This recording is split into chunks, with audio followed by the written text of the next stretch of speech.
What if the entire purpose of education wasn't just to get a job, but something bigger? Something like liberation? That's what we're digging into today, a really different vision for learning from the philosophy of PROUT. It goes way beyond the classroom and asks, what does it really mean to be educated? And right at the heart of this whole philosophy is this ancient Sanskrit saying, sa vidya ya vimuktaye. It translates to, true knowledge is that which liberates. Wow. I mean, that's a powerful statement, right? It frames education not as just a way to get a good job, but as a path to actual freedom. Okay, let's unpack this. We've basically been handed, a complete and pretty radical blueprint for transforming education. It's straight from the source material, PROUT's philosophy of education and teachers' role. Yeah. And I mean, this goes way beyond just tweaking the syllabus or, funding formulas. It's a detailed policy framework. It demands a real philosophical shift. Oh, absolutely. It's an incredibly optimistic vision, very forward-looking. Our mission today really is to dive deep into this idea of learning, a system that's fundamentally progressive, focused completely on human liberation. And it's all designed supposedly to create these ideal global citizens. They kick things off with a really powerful definition, arguing that changing how we even define knowledge is the crucial first step. Yeah, that philosophical hook is central, isn't it? The source defines true knowledge, using that phrase, sa vidya vimuktaye. Knowledge is that which liberates. So it's not just about acing tests. It's about, breaking mental chains, freeing the mind. It's an ancient idea, but they're using it to frame this very modern discussion, focusing on integrated development, physical, mental, and spiritual or universal awareness, all working together. Exactly, in harmony. So for you, the learner listening in, this deep dive is kind of a shortcut, really. It's a way to get your head around a pretty revolutionary model for teaching and learning, one that champions actual wisdom, practical application, and that universal connection over just getting a certificate. We're looking at a blueprint designed specifically to build genuine intellectual independence. Okay, so here's where the blueprint gets really radical. I mean, it seems to anticipate a future where education is just too important to be tangled up in politics. The absolute foundation of the system is removing control over education policy entirely from politicians. That's the first huge progressive leap they propose. And the logic, it's simple but pretty profound, I think. Political parties, they operate on election cycles, right? Measured in years. Yeah. But developing ideal human beings, that's a generational task. So the authority to actually formulate education policy, it must rest solely with teachers. They're presented as the experts responsible for shaping those future citizens, so they need the independent right to frame the policies to achieve that, long-term goal. It's a complete flip of the power dynamic we see almost everywhere now. The source lays down this really strict non-interference rule. Within schools, no non-teachers, especially politicians, should be allowed to interfere, period. Governments might maybe advise universities, but they can't dictate policy or curriculum. And that separation is positioned as absolutely essential for integrity. Think about it. If education becomes a political football, the curriculum just keeps changing based on who's in power, right? It creates chaos for students, for administrators. So by keeping education out of partisan politics, the idea is that teaching rights, curriculum design, how things are taught, it's all controlled purely by educators. And this extends even to public platforms like radio and TV. They shouldn't become tools for political propaganda that undermine objective teaching either. It really is an optimistic vision, isn't it? Connecting to a future where maybe intellectual authority is actually respected. It elevates teaching to this position of independent expert authority, which they argue is essential for educational integrity down the line, making sure policy is driven by expertise, by the child's needs, not just election promises. And to carry that huge responsibility, the source sets an incredibly high bar for who qualifies as an ideal educator. It states very clearly, a diploma, a degree, that alone doesn't cut it, not nearly enough. We need to look deeper. Yep. That moral strength, dedication, selflessness, a service mentality, personality, real leadership qualities. Right, and the standard is so specific they even give that mnemonic device to sort of nail down what's expected. Let's look at the teacher acronym. The C character, that seems paramount. Absolutely paramount. Heck Because yeah. the teacher is essentially the moral compass for the students. Now, what about our regular? That's not just about attendance, is it? No, it means being punctual, consistent in delivering lessons, but also consistent in their dedication to the students. These standards, taken together, they aim to transform a classroom instructor into what the text calls a guru of society. Okay, gurus of society. And if they hold that status, then naturally they should have the highest economic support and respect. Which inevitably brings up the funding question, doesn't it? The policy says society must bear the teacher's economic responsibility. Why? To keep them socially conscious and prevent them from being dragged into those political fights we just talked about? Well, it sounds idealistic, maybe utopian, sure. Yeah. But the blueprint tries to address this. It does so by framing education as the absolute highest social priority. It's an investment, supposedly, in the nation's character. The logic is if a teacher is worried about making ends meet, their focus inevitably shifts away from the student's needs to their own survival.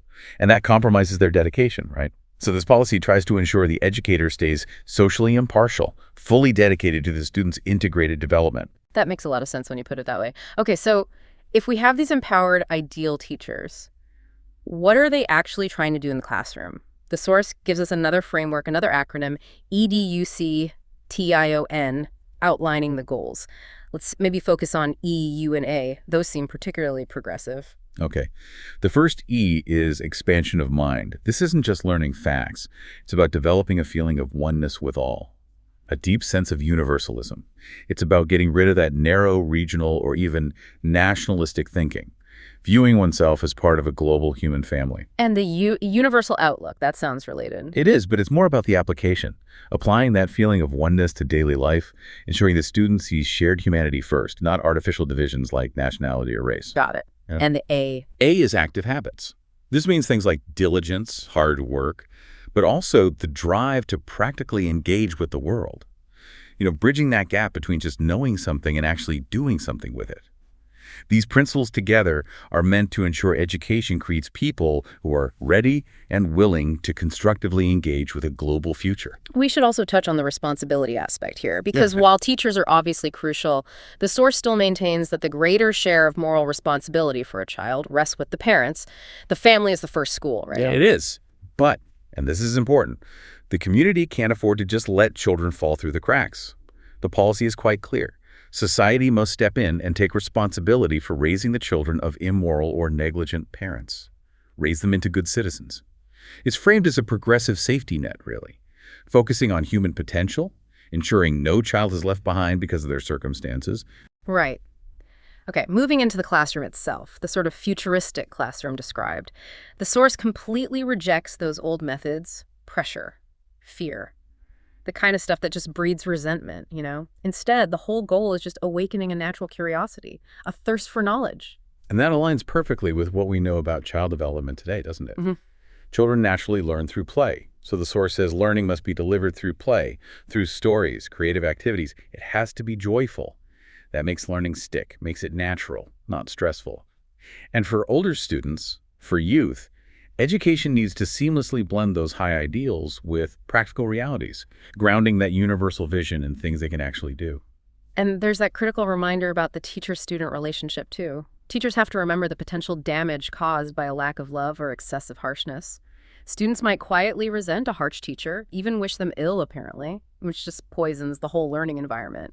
A harmonious, loving relationship is presented as foundational for real learning, for character building. That dynamic is absolutely critical. Imagine learning math just because you're scared of the teacher's ruler versus learning math because you're genuinely fascinated by it and want to use it.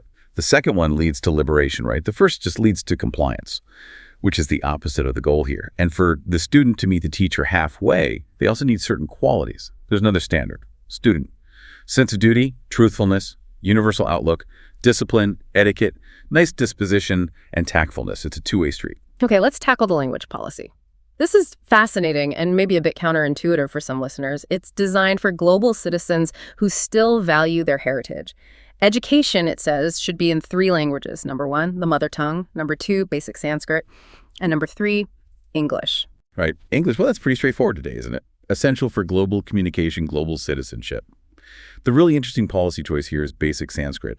Why Sanskrit? Well, the source sees Sanskrit as a kind of linguistic key.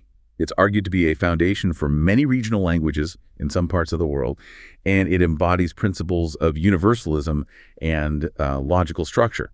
So by learning basic Sanskrit, the idea is students get this linguistic anchor. It helps them understand their own mother tongue better, maybe other related languages, and connects them to a broader human heritage.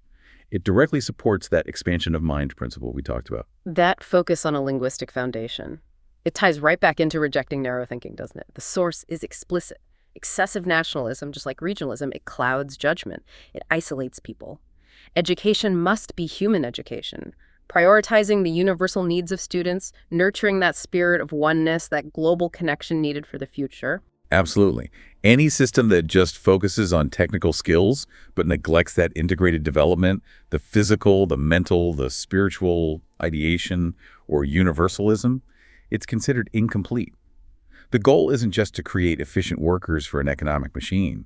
It's to cultivate free, globally conscious thinkers. Okay, so if the ultimate goal is liberation, integrated development, what does success actually look like in this system? Because it explicitly states that chasing degrees, just collecting certificates, that's not the measure of education. If you're listening, if you're the learner, this really challenges you to rethink your purpose, perhaps. That really is the so what of this whole blueprint, isn't it? Yeah. The truly educated person isn't just the one with the longest list of qualifications. No, they define it as someone who's acquired knowledge, remembered it, and applied it in practical life. Think about how most people study now, memorize for the exam, then promptly forget it.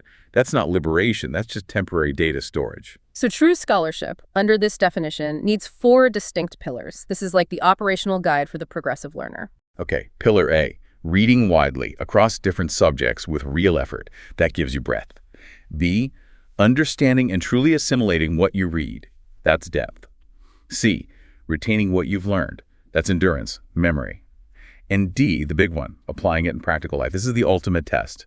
If you understand all the theory of climate change but never advocate for policy or change your habits or work on a solution, your knowledge is just sitting there. It's inert. True liberation comes from that action, from application. And supporting this active learning, there are 3 fundamental elements needed in the mindset. First, awareness of stark reality, rejecting dogma, superstition, discrimination, seeing things clearly. Second, an intense hunger for real knowledge, that restless curiosity, wanting to know everything.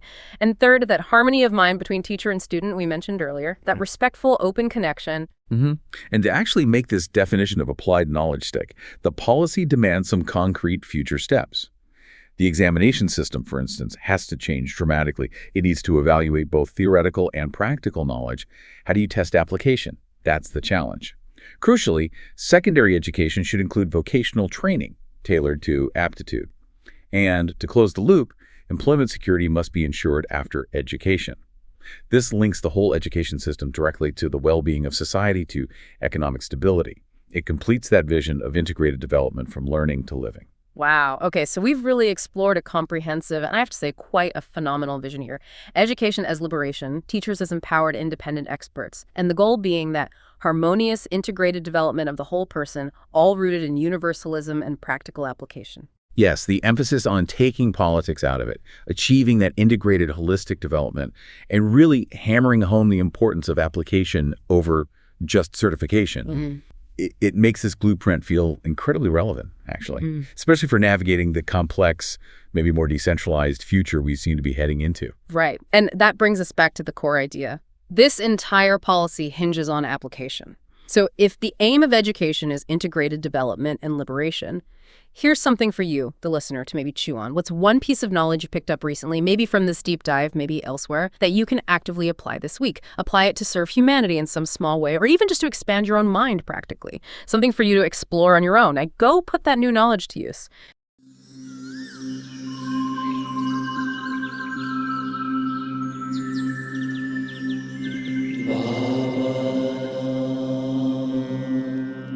Keyword.